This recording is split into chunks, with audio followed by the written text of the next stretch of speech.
basa ang lupa, malambot. So, alam nyo ginawa ko, nagtanim ng mga gulay. Yes. So dito, nagtanim kami ng maraming yeah, may sili, mga sili. May nagtanim pa ako ng andun doon sa kabila. Andun pala sa kabila yung yung mga talong. So, ito duhat.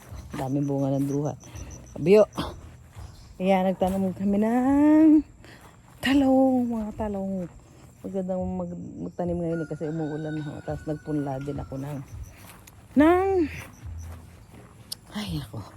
nagpunla din dito ng mga ano pa ba tinanim namin dito? Mga okra, ayan, may mga kangkong yung nakatayo, mga sili, ayan. So dito tanim namin yan. Ay nako, tapos doon sa kabila marami pa kami tinanim doon na okra.